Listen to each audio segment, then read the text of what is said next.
Om.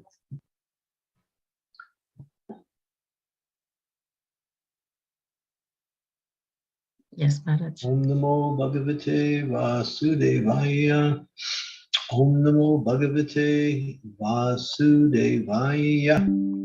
Om Namo Bhagavate Vasudevaya. Iti Vitam Prajadohat Sarvadama Viviksaya. Tato Vinasanam Pragad Yatra Devo Rito Tatat.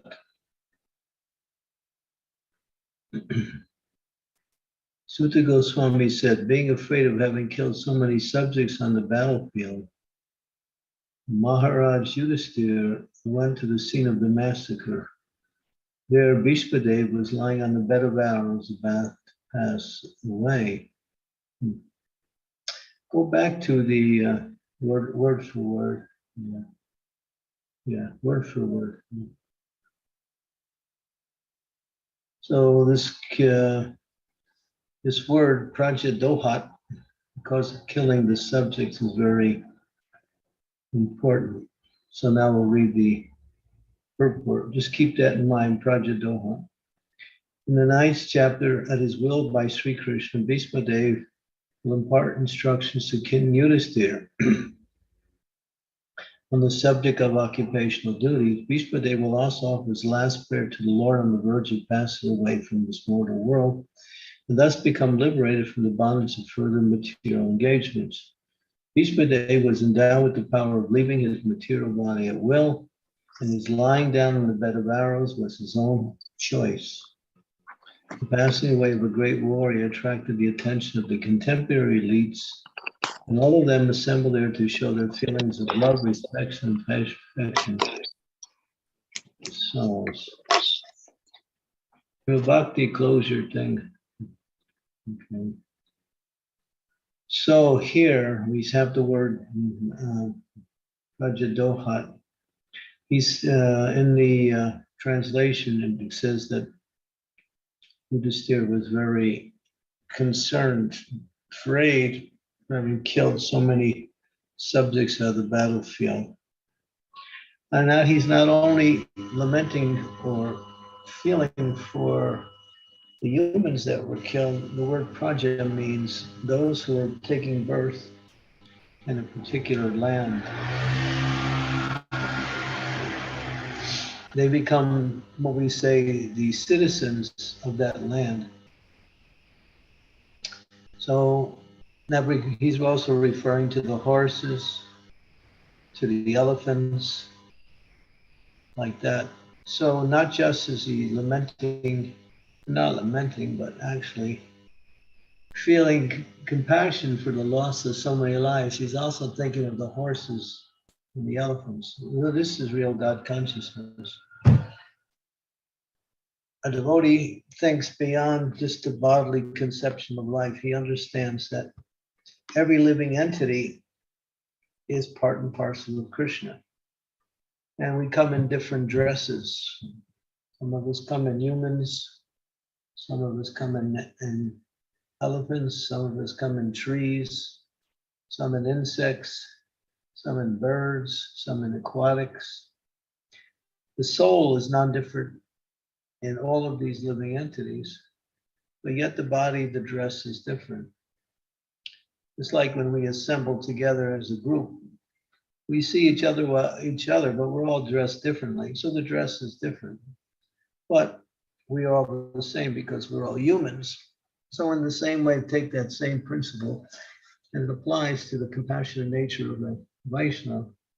Not only is concern for the loss of life of humans, but also for others. The word praja means those who take birth in a particular country. They become the praja, or the citizens of that country. Just like some of you who are born in India, so now you have come to the Western countries. And then if you have children, your children are born in the Western countries, so they become a praja, or a citizen of that country. although their bodily features are related to another country, because they take birth in that country, they become the connection with that country. So nowadays, the consciousness is the humans are important and all of the other living entities are not so important. So they wantedly cut trees, just kill cows simply for sense gratification and abuse in different ways. They think, and of course, there are some so-called religionists, and we use that word so-called because they have no knowledge. They think, well, below the human life there is no soul. But this is wrong. Wherever you see life, there is the presence of soul. Wherever you see soul, there's the presence of the Lord. So wherever there's life, there is both two souls, the Lord and the living entity. So even the trees, just like if you say you walk into some country and decide to cut down a tree for your own sense gratification, they belong to the country. So using these examples, we see how they have this wrong conception of life that only the humans are actually important and other life is not so important. Of course, when you minimize human life or when you minimize lower life, you will start to minimize higher life too. You will think also that certain humans are not so important and others are important. And then you start making distinctions based on different cultures, different languages, different nationalities, different genders. So on the material level, there are so many differences. And these differences are the varieties of the material energy. But the essence is that there is all of these living entities are part and parcel of Krishna and they're very dear to Krishna, no matter what life they're in. Therefore, a devotee doesn't even like to see an ant being killed.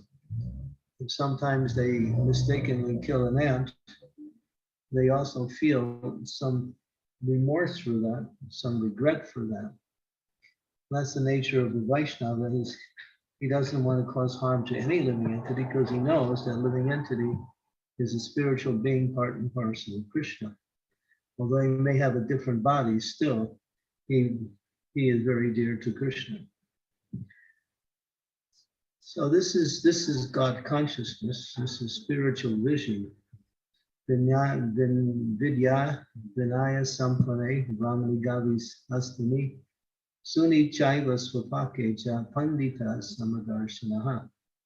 Krishna speaks this verse from the 5th chapter of Bhagavad Gita, where he says, one who sees a Brahman, a cow, an elephant, a dog eater, on the same level, he actually sees. He's seeing not so much the dress. He makes distinctions for the sake of interaction based on the dress, but he understands each living being has equal rights and has a right to live and has a right to be protected by those who are in positions of control or authority within the society. So here it's very interesting to understand this point because Maharaja Yudhisthira, it says he went to the scene of he saw Bhishma Dev. Bhishma Dev was lying on the bed of arrows, but Bhishma Dev was very special in that he was a powerful warrior and he received the benediction from his fathers, King Shantanu, when he took a vow in his young age to give some facility to his father to marry Vegavati. because Bhagavati's father said he would not give his daughter to Santanu if his son, Bhishmadev, would take the throne, or if his son would take the throne. So Bhishmadev, in order to please his father, he took a vow of celibacy. And for a Kshatriya, that is a very severe vow, because generally Kshatriyas always are in the Grihastha ashram. And so he took that vow, and he got the name Bhishma. Bhishma means terrible vow. That's the actual word meaning. So, and what his father was so pleased with him that he gave him a benediction that you can only die when you want to. So Bhishma Dev was lying on the bed of arrows, waiting for Yudhisthira to come so he could instruct him in the science of ruling the kingdom. Bhishma Dev was expert in military art and in ruling, and so he knew the science completely.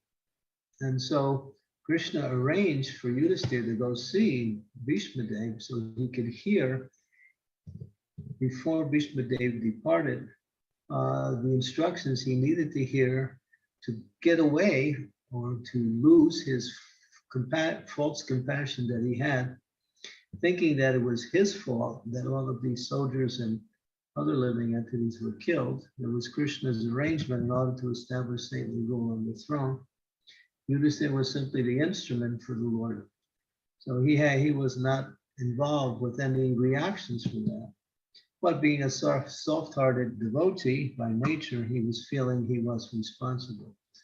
But Bhishma Dev will relieve him of his lamentation and also instruct him on the science of how to rule the kingdom.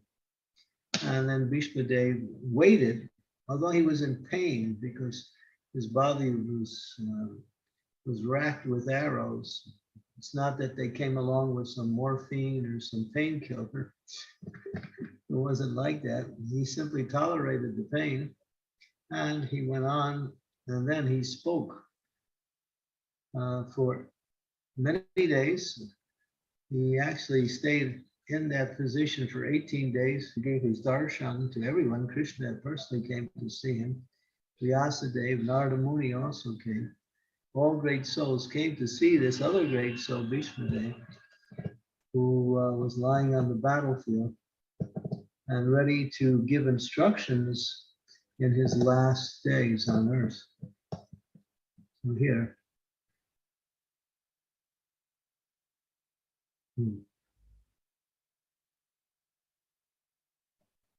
So this is the essence of this particular,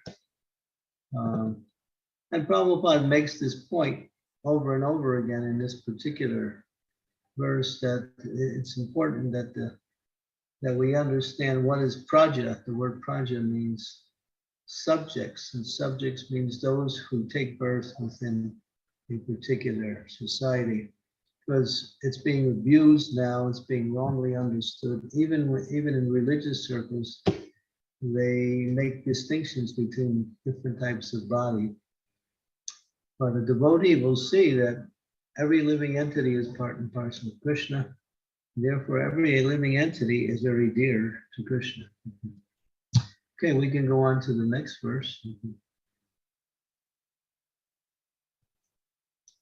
Tadate Bharata Sarve Sarasvai Swarna Busitayi. Busitayi, that's a very important word, being decorated. Anvagachan Rata Vipra Vyasadomya Dayastata.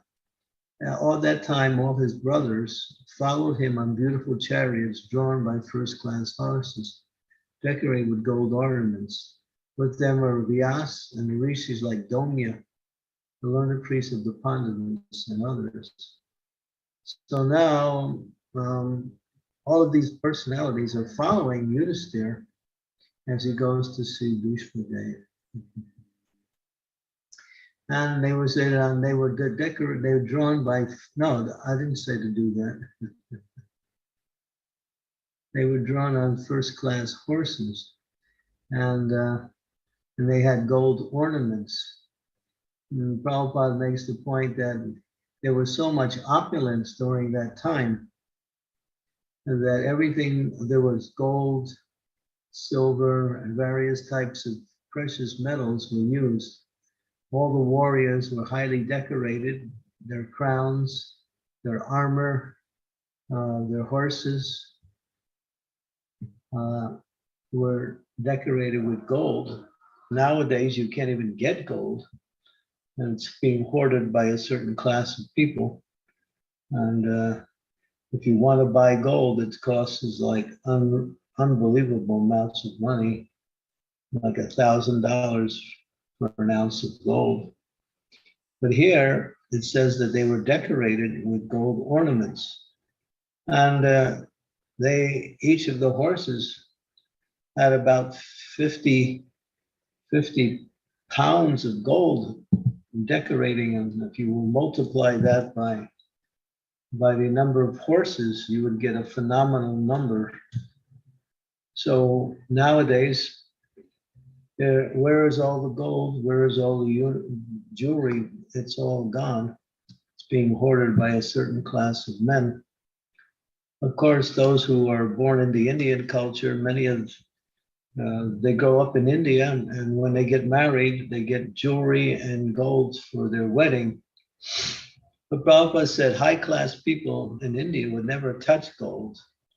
They would only touch jewelry. Jewelry was their wealth. They would have diamonds and very precious stones and very lapis lazuli and emeralds. Gold was considered to be inferior for high-class persons. Nowadays, it's considered to be very much sought after, but nobody can get it. And especially, Prabhupada makes the point that if you want to be happy in your household life, you have to make sure that your wife gets nice, costly saris, very good quality food, and nice ornaments. And Prabhupada makes the point, nowadays, where are the nice ornaments?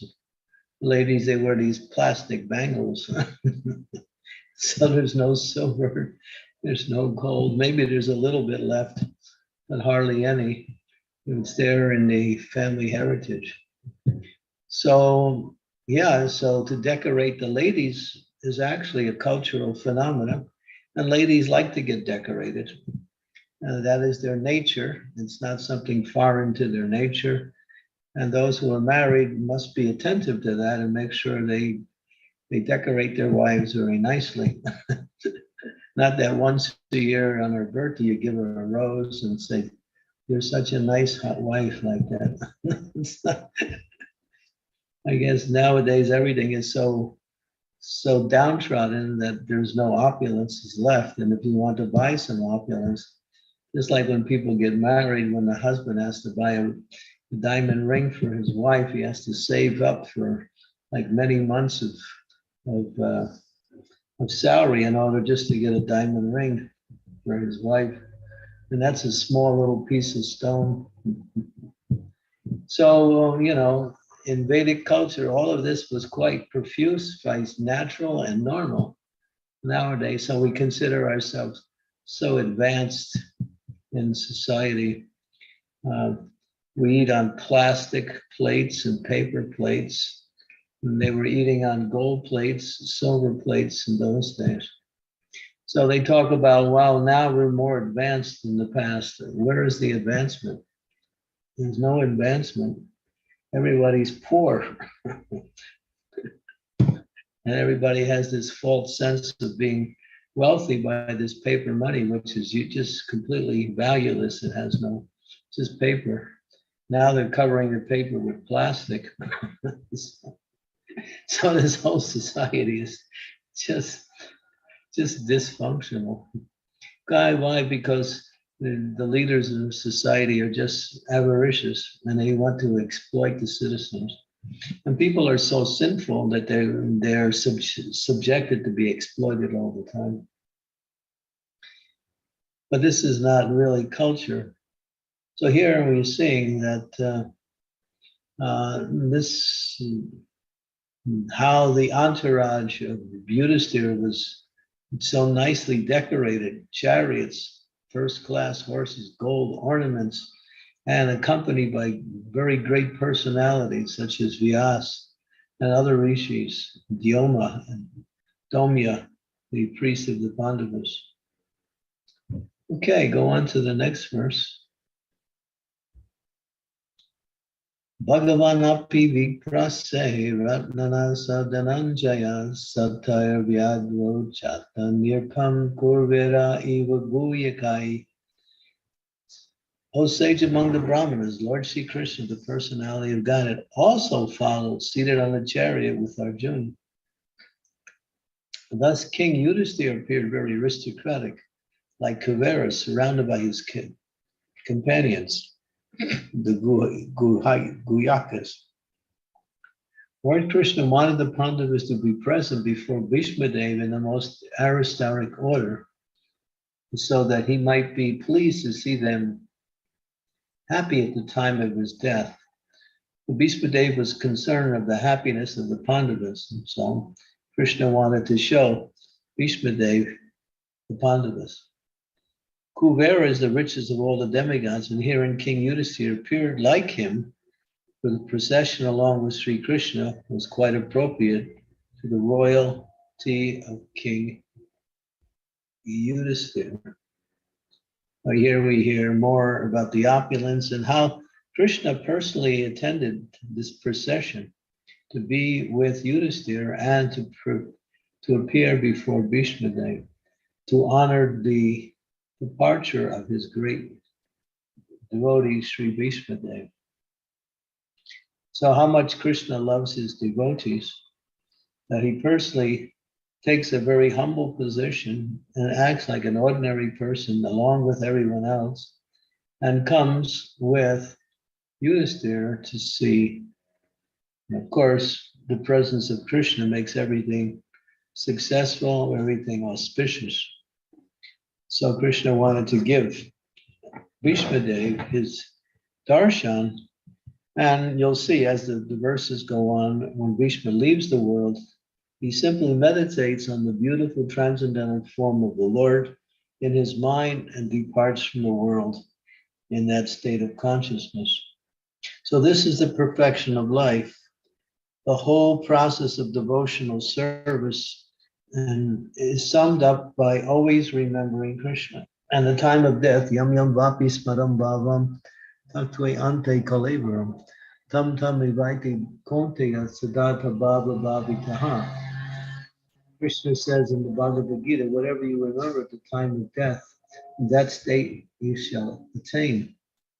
So the whole process of Krishna consciousness means to remember Krishna more and more and more, and become so fixed in remembering Krishna that one cannot even forget Krishna, even if one tries to forget Krishna. Of course, to remember Krishna means to develop attraction for Krishna, and that attraction comes by hearing about Krishna and serving Krishna and serving the mission of Krishna by spreading Krishna consciousness. All of these solidify our consciousness. And when our consciousness is fixed on Krishna, then we are no longer part of this material world. And then when time of death comes, it becomes natural and easy. And I use the word easy. Easy means when people die under the spell of the material energy, they suffer greatly when they have to be separated from their body. But a devotee's death is not like that. It's simply like going from one room to another. It becomes so natural and so easy. There is no pain. There is simply the leaving of one place and appearing in another place. That's all. And that is because when the devotee leaves the body, he is being carried by Krishna through his agencies back to the spiritual world. So that is the perfection of life. So we need to practice remembering Krishna everywhere. When you see anything in this world connected with Krishna, whatever activities you perform, try to remember Krishna. When you're chanting the holy names, know that Krishna is personally present. become Krishna addicted. Read about Krishna, hear about Krishna, his names, his forms, his qualities, his pastimes. Yesterday I was reading a whole section about his beauty, how Krishna has different features of his beauty, and how the gopis, the cowherd boys, and other residents of Vrindavan become mesmerized, bewildered, and overwhelmed just seeing his beauty, that they can't even express that in any coherent statements. His beauty just chokes up their heart and mind, and they become overwhelmed. Sometimes they faint in ecstasy just seeing the beauty of Krishna. So Krishna's beauty is so much featured by every part of his transcendental body. His eyes, his transcendental face, the way he stands, his form, his lotus feet, and even the paraphernalia he uses, his dress, his flute, all of these. Krishna has three types of flute. One is called Murali, one is called Vamsi, the other one's called Venu. These three flutes Krishna uses interchangeably depending on how he wants to express his flute playing.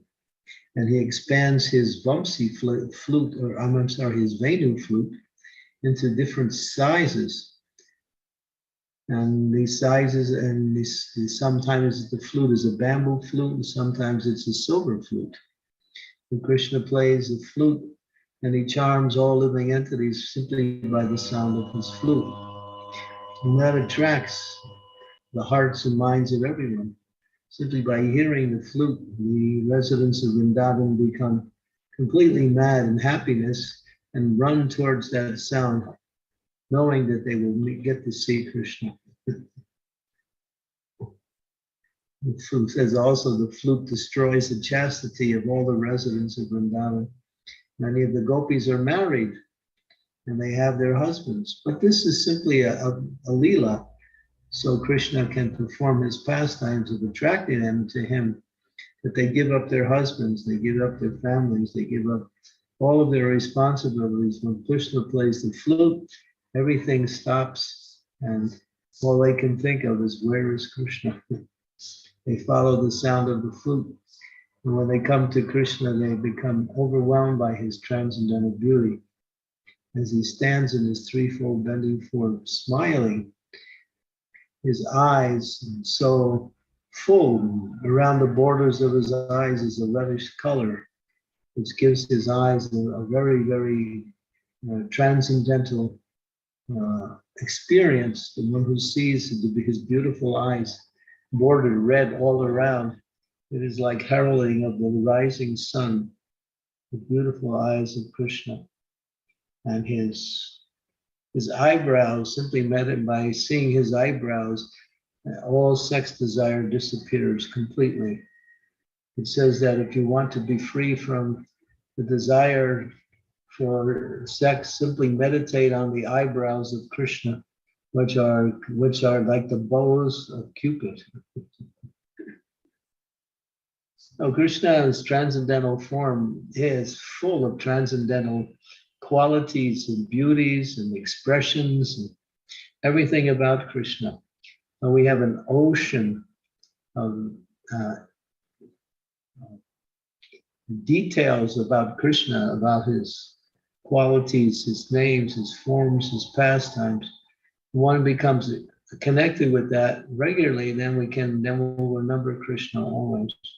And when we go to the temple, we'll see the deity of the Lord and we'll become so happy. And there is Krishna along with Srimati Radharani. Radharani is giving blessings to all of us. And Krishna is playing on his transcendental flute. And he's decorated with his peacock feather and beautiful headdress. He has a garland. Sometimes his garland goes down to his knees. Sometimes his garland goes down to his feet. Sometimes his garland only goes halfway. And he has different kinds of, everything about Krishna's beauty is full of variety. And Srimati Radharani is there, her transcendental form, and gives pleasure to Sri Krishna. And she is so decorated so nicely that she is also, absorbed in seeing the beautiful form of Krishna. It says that the bottom of Krishna's lotus feet are colored red. And that red is an indication of Radharani's glance. When Radharani glances at Krishna's feet, the bottom of his feet become red by the glance of Srimati Radharani, which is full of her devotion. And she is also dressed so nicely with garlands and beautiful saris and crowns and various jewelry. She wears a little mukut on her crown, and the mukut curves towards the direction of Krishna. And Krishna wears a mukut, and it's curved in the direction of Radharani. You won't see the mukut curved in the opposite direction. It's always towards each other like that, indicating their love for each other. So all of this is there. It's explained nicely by the acharyas, the beauty of Krishna, his form, his pastimes, his qualities, simply an ocean of transcendental enchantment. Instead of looking at some weird cartoons on the nowadays, everything is in cartoons because they think that they've created this fairy world of cartoons and everything is done that way. It looks quite silly when you see it, and people are attracted to these things. Our kids grow up when these games playing these different cartoon video games. But this is, compared to Krishna, this is just complete trash. So Krishna has so many rings on his fingers. I remember when Srila Prabhupada came to New Vrindavan, we were dressing Radha and Krishna with so much ornamentation. On all of Krishna's 10 fingers, he had rings. He had so much jewelry, and he had crowns and earrings, and everything was so much. Prabhupada said, that is very nice, but you are rich by nature here. You have so many flowers. So Krishna likes flowers. So dress him more with flowers. So after that, we started to use more and more flowers. And we saw how nice Krishna is decorated with the flowers. And the flowers become beautiful simply by coming in contact with Krishna. We look at the flower separate from Krishna, we think, oh, it's very nice. But as soon as it becomes fixed on the transcendental form of Krishna, the flower takes on so many wonderful qualities and it develops an attractiveness that becomes just as good as Krishna. So I remember one of my godbrothers, he runs a small temple in America. And so he received a gift of some clothing for his deities. He had deities of Jagannath, Subhadra, and Balaram, and he had Gaur-Nitai deities. And so he was looking at the dress and he was thinking, these dresses are not so nice. But he said, all right, since I received it as a gift, I should at least put it on once. So when he put it on, he was thinking, whoa, it looks so nice on Krishna. As soon as he put the clothes on Krishna, he had a whole different experience. And so it says that something beautiful becomes beautiful in relationship to another item that is beautiful. It says a woman becomes beautiful when she has a qualified husband. The sky becomes beautiful by the presence of the moon. So a devotee becomes beautiful when they become connected with Krishna. So when we absorb ourselves more and more in Krishna, then we can understand what is Krishna consciousness. And then this pale material world, which is like a bad black and white movie. That's all it is. It's like a black and white movie rerun. I remember when I was a kid watching television, I would stay up late at night and watch Frankenstein and what was that? Frankenstein and the Wolfman. It was an old like horror thing. It was in black and white. So it was like these two guys just killing each other, fighting. So it was just like, And that's what our kids grow up on all of these things that appear to be exciting, but actually just leave you without any satisfaction. So, but when you see Krishna, or when you just think of Krishna, and you see how beautiful he is, and then simply by that absorption in Krishna, and his beauty expands more and more into the hearts and minds. That's why some people can look at the deity and become overwhelmed with ecstasy, and others can look and nothing will happen, because one has bhakti and the other one has simply ordinary vision. But we can change that ordinary vision to pure spiritual vision as we absorb ourselves in devotional service to Krishna and hear about Krishna more and more. Then life becomes wonderful. And then you're never lonely. You may be alone, but you're not lonely, because Krishna is always with you. Okay, so stop there and open it up for question. Thank you so much, Maharaj. I felt like I was in the journey from the battlefield of Kurukshetra, where we saw the compassion of King Yudhishthira and tolerance of Bhishma Dev. And then when we went to Vrindavan, and so beautifully you explained the beauty of Krishna, I felt like, and I'm sure everyone must have experienced that, I felt that Krishna was standing right in front of you and you were glorifying him so beautifully, his bodily form. And then you brought us back to the material world and we saw the black and white movie. So thank you so much, Maharaj. It was really nice and nectarian talk. Devotees, if you have any questions, comments, realizations, please unmute yourself and ask. And please keep your cameras on. That will be nice to see you as well. Thank you. Hare Krishna. Or you can type in the chat as well. I can read it for you if you can't speak. Thank you. Hare Krishna. Yes, Shridevi Mataji, go ahead. Thank you, Satya Brahma. Dear Guru Maharaj, please accept my humble obeisances. All glories to Srila Prabhupada. Guru Maharaj, as you were speaking about, the things young people do, I was remembering growing up in India, growing up in a very simple middle-class locality. In our time, there was no television, at least television had not yet come. And all the local neighborhood people, aunties, as we would call them, they would just train us to do Krishna dance, Krishna Leela. I remember my sister became Krishna. We were all the gopis, and summer vacations were in practicing different songs and dances so that we could present it at Janmashtami. So this was what we would do in the summer vacation, come together and learn the different songs, dances, dramas to glorify Krishna and the gopis.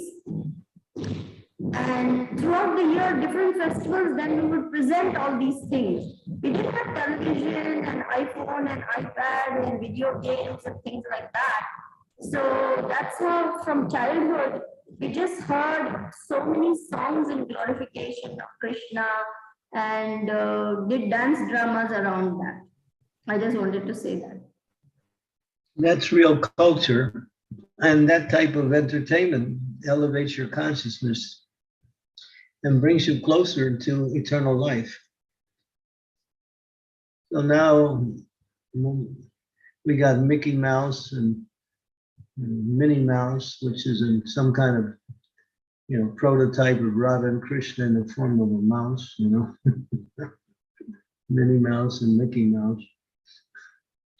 And what else do we have? We have all kinds of,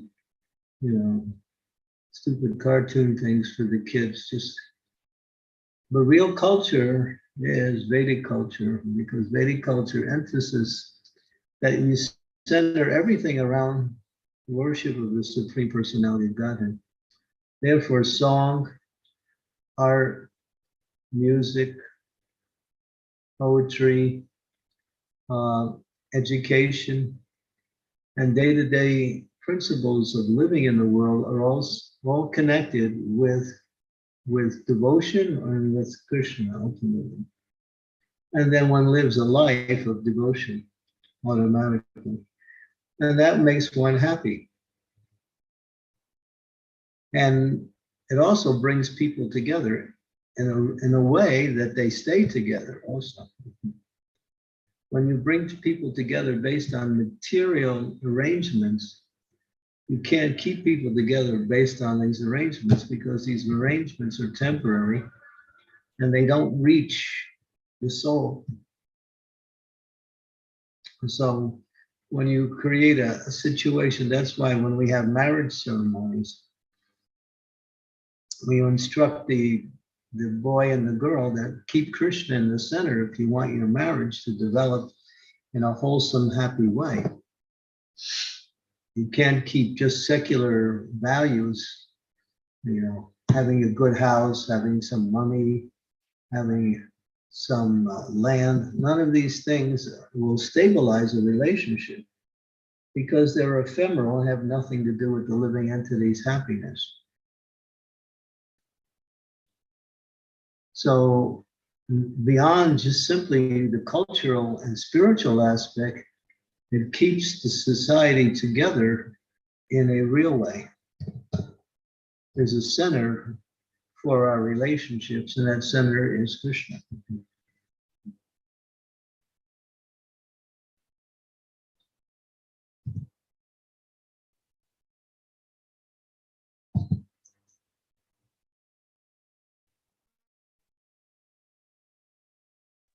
Shridevi Yes, Mataji. Maharaj, I really appreciate what you have said, because thinking back, there was such an innocence about those times, such an innocence. We never cared about how many dresses we have or what is the latest earring in fashion, or there was no consumerism, there was no faddism, there was no craziness about fashion. It was a very simple, innocent time together with friends doing different things like that. And that innocence is gone now with children. Well, Exposed to Srila consumerism. Prabhupada came to recreate that whole culture again. He came to spread that whole culture again. He did it in his books. He also had drama. He taught everything, and he inspired others who had talents in other areas to center their talents on glorification of Krishna and using their intelligence to develop programs keeping Krishna in the center. Music, dance, drama, art, so many things. This is Krishna consciousness, and it's being done in our society.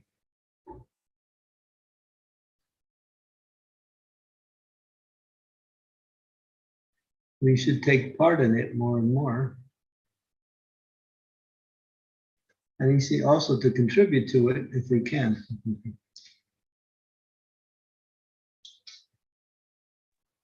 Yes, Guru Maharaj, thank you so much. Hare Krishna. Yeah, Prabhupada's trying to bring back what we call real life. Real life means Krishna.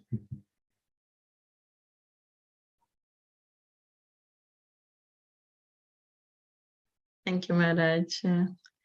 Scarlett Mataji. Hare Krishna, my obeisances to you, and all glories to Prabhupada, all glories to you.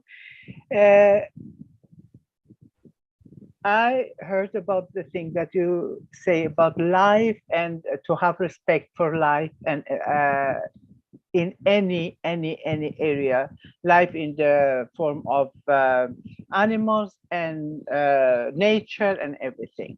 That makes me think like that when I go out and walk, I don't have sweeping with me to take away the ants, which I don't see them. If I go near to down to the to look at the earth, yes, but otherwise I can't see them. But it might be that I'm going to put my foot on them and kill them. Do I get karma? Doesn't that give me bad karma?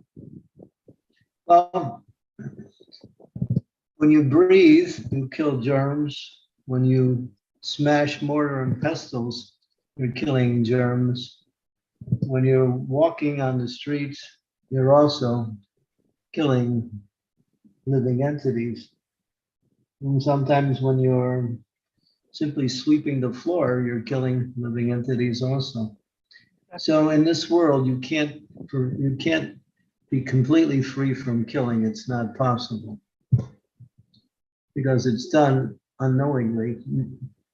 But what you can do is become a devotee. So if you're walking, walk for Krishna. If you're sweeping, sweep for Krishna. If you're cooking, cook for Krishna. So when you do things for Krishna, then you are not responsible for what happens. It's under the guise of the spiritual energy.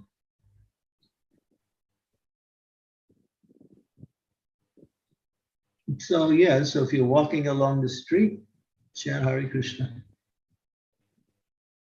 Okay. Next question. When you talk about the temple and the beautiful ornament on deities and so on, I have read in Nectar of Devotion about that you shouldn't have bread on you when you come to the temple. Is that right? Have I understood it right? In the Nectar of Devotion, there is one statement. It's called some of the principles for deity worship. Deity worship means those who either go on the altar or those who visit the temple. And it says one should not wear red or blue, not Exactly. just red or blue. Yeah. Exactly. And why is the reason for that? Because we want to keep the attention on Krishna, not on ourselves. So these colors are very bright and very attractive. And so in order to keep the attention away from ourselves and on Krishna, one should wear colors that are very simple when you vest that's the temple. But people don't follow that, nor do the authorities enforce that so strictly. But that's the principle behind that statement. It's mentioned in Nectar Devotion. Keep the attention on the Lord and away from ourselves. But some people go to the temple just to show off their new outfit or to, to impress others with their stylish attire. Thank you. But that's the wrong consciousness.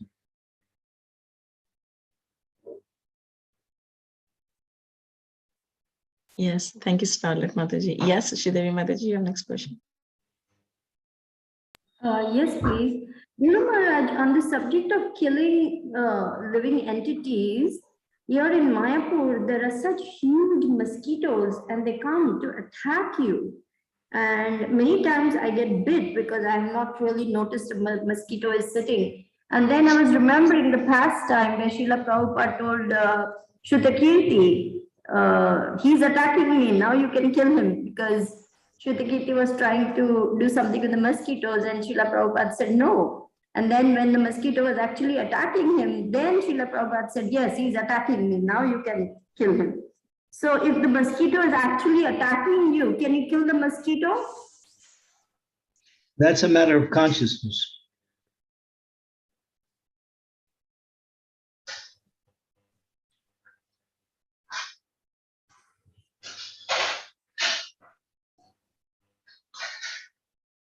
Some people will say, well, Krishna has provided my body for the mosquito to have something to eat. So that'll be one consciousness. Another consciousness goes, this mosquito is attacking me. He is attacking with a deadly weapon. So it says that one who attacks with a deadly weapon should be killed. So it's a matter of consciousness. You have to see.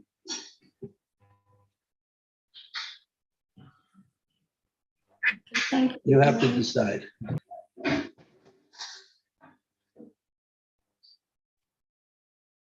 Thanks, Mataji. Guru Like Maharaj, yesterday, there was a mosquito stuck in my window, and he got inside the screen. So I was trying to chase him out, and I pushed him through the hole in the screen. But as soon as he went out, he got stuck in a spider web, and then the spider came and had a feast.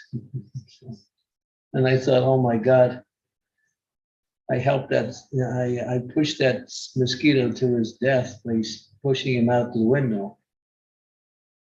And I was thinking I wasn't feeling so good about that. But then I thought, well, maybe Krishna arranged for that mosquito to go like that because that spider needed something to eat.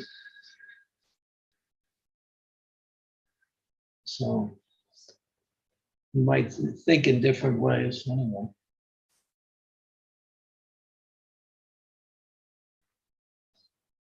Jiva Jiva Sajivanam.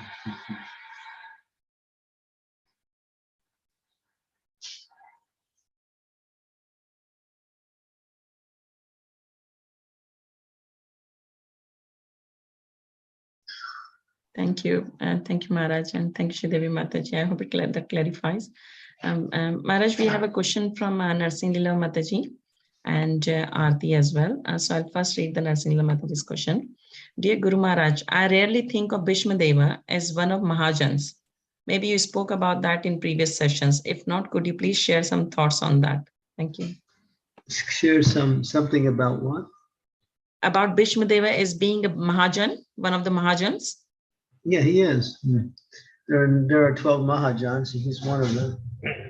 There's one verse in the Srimad Bhagavatam lists, it's spoken by Yamaraj, and he lists the 12 Mahajans. Mahajans means one who teaches religious principles. Mahajano yena kata sapanta. One should follow in the footsteps of the Mahajans. They teach religious principles. So any of the 12 Mahajans are authorized to teach religious principles. Bhishma Deva is one of them. And if you go to the first canto, oh, actually, it's coming up in this chapter. I think in one of the verses in this 9th chapter, there's a listing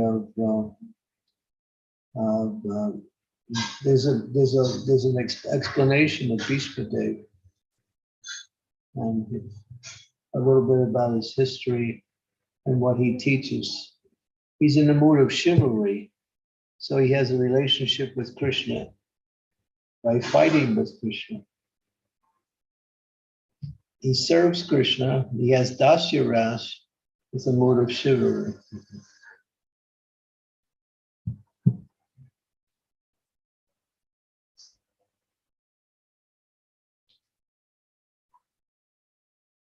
You have Rama, Shiva, Narada, Kumaras, Prahlad, Janaka, Bhishma Dev, Bali Maharaj, Yamaraj, Prahlad Maharaj, and Kapila Dev. Kapila Dev. These are the Mahajans now.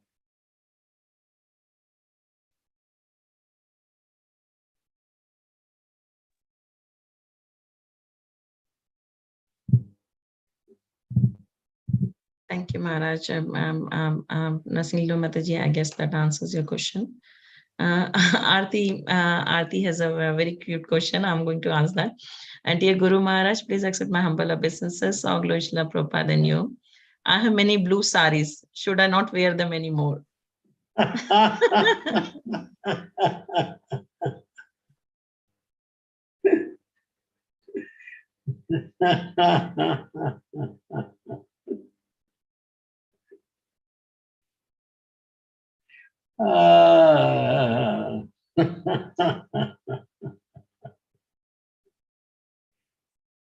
I would, if you want me to give you a real conservative answer, I would say wear your blue saris. When you go to the temple, put a different color on.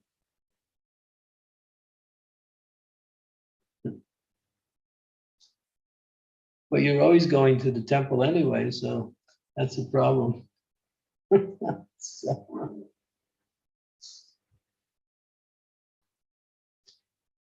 what other color do you like besides blue? Pink. Pink? Okay, there you go. Build up your pink wardrobe. Okay. I would say if you can avoid it, it's the best. Because there are people who know the Shastras, and there are people who will criticize when they see that. It's mentioned, you'll see it in Nectar Devotion.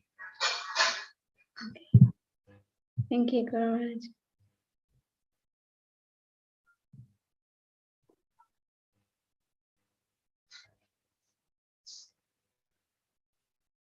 I like blue too, but I don't wear blue, so I don't have any problems.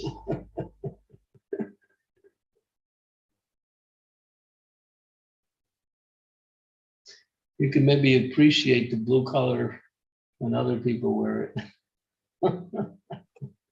It's one way of getting your what we say, your fixation on blue. And Krishna's blue. Yeah.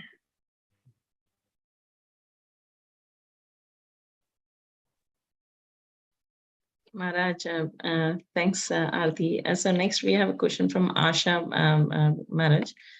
Please accept my humble obeisances. All glories to your lotus feet. Maharaj has said in Bhagavatam about our real identity. If someone, especially if it's one's mother, is behaving harsh all the time from one's childhood, reminding you only about one's negative side, and you keep on forgiving them because now you see them as divine part of Krishna, does it affect your spiritual journey? So then what's the difference between surrender and tolerance? It's surrender and what? Tolerance? Yes, tolerance. Well, you want to avoid a situation like that. So when people are like that, you avoid those persons. But if you can't avoid it, just tolerate it.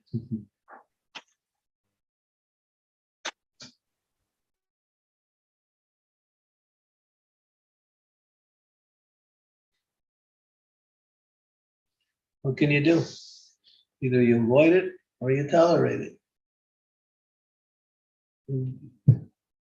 And if it's someone who is like a parent, they won't change.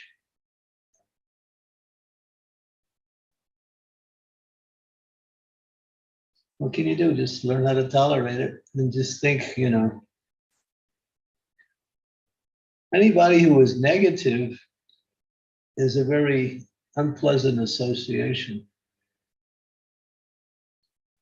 It says the most miserable person to be with is the complainer, one who's always complaining.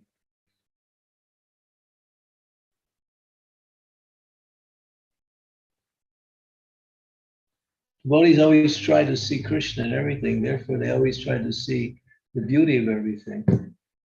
They see the good, they try, even if it says that one can even see the good qualities in a very low-class person.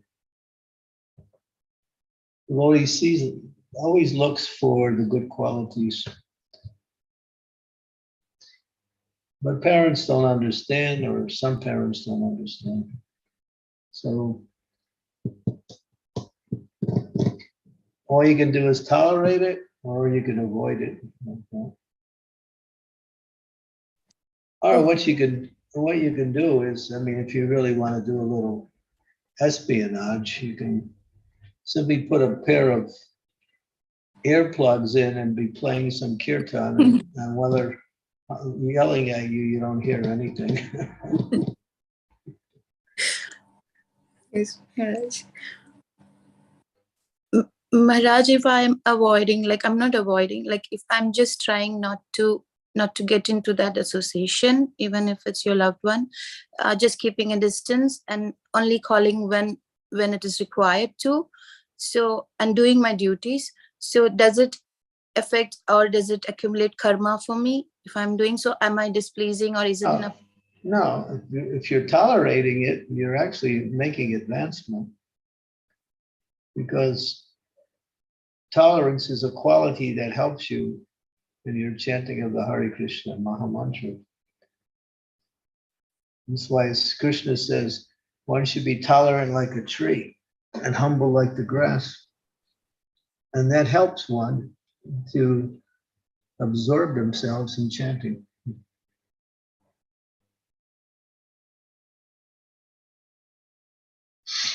No, you're not, it's not, but if you're becoming distressed over that, then you shouldn't be. Depends how strong you are. If you're weak, you'll be affected by that. For instance, there was one great personality, I think it was Mahatma Gandhi.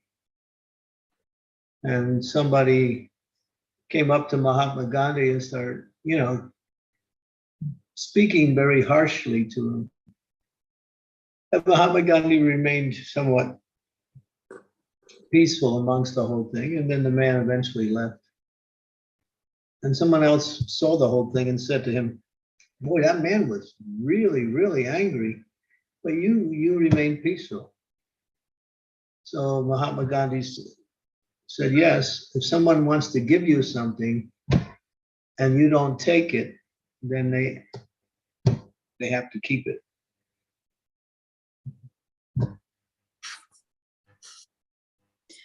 Yes, Maharaj. So, of course, that takes some strength, spiritual strength. But just don't take it.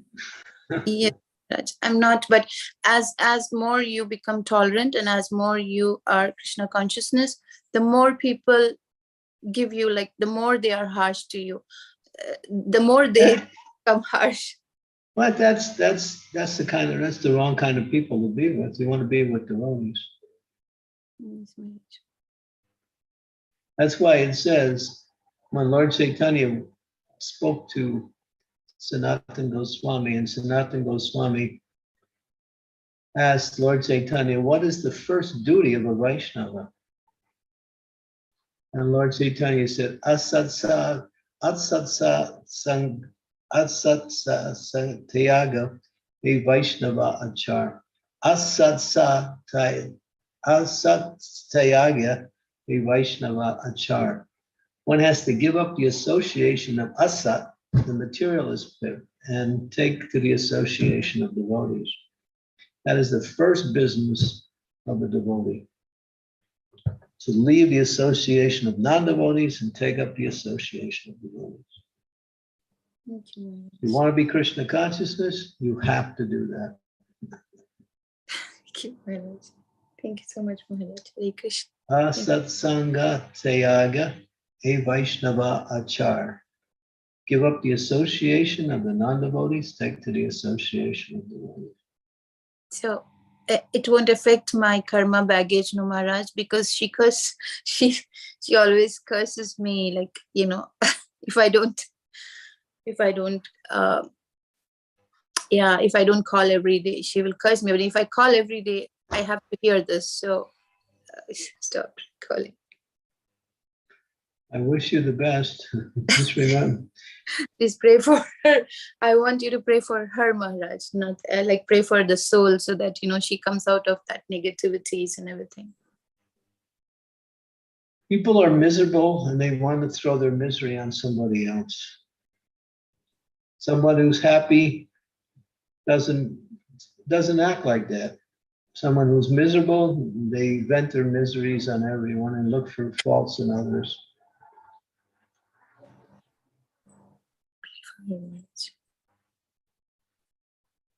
Thank you, Maharaj. Hare Krishna. Thank you, Mataji. Scarlett Mataji, I'll just hold on to you, Namrata. Let's Namrata take one question because she hasn't asked. Let's go to Namrata because I'm running out of time, and Okay. I have some devotees here that are waiting for me to do something. Hold your question, Scarlett, till tomorrow. Hare Krishna, please accept my humble obeisances. All glories to Srila Prabhupada. Maharaj, I read a statement from Mahatma Das, which says, it's never between you and the person who is treating you like that, or treating you badly, or so. It's always between you and Krishna. So how do we understand that statement, Guru Maharaj? Yeah. If you're fixed on Krishna, and praise and blame are only the same but different in name. That's all. Praise and blame are all the same, only different in name. Dualities are part of the material world. One who's fixed in Krishna consciousness is above the dualities.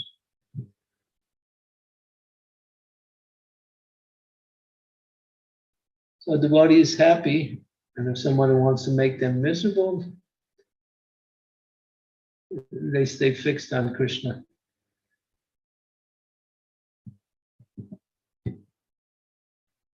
When Bhakti Siddhanta Saraswati would get an article, his devotees would show him an article that was critical of our movement. And he would count how many times they said Krishna in the article. And he said, oh, look, they said Krishna 5 times. This is a very good article.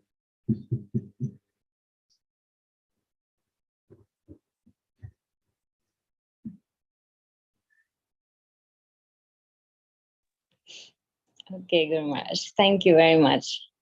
Okay. I'm sorry I have to go because my assistant is pressed for time and I need to be with him, do some service.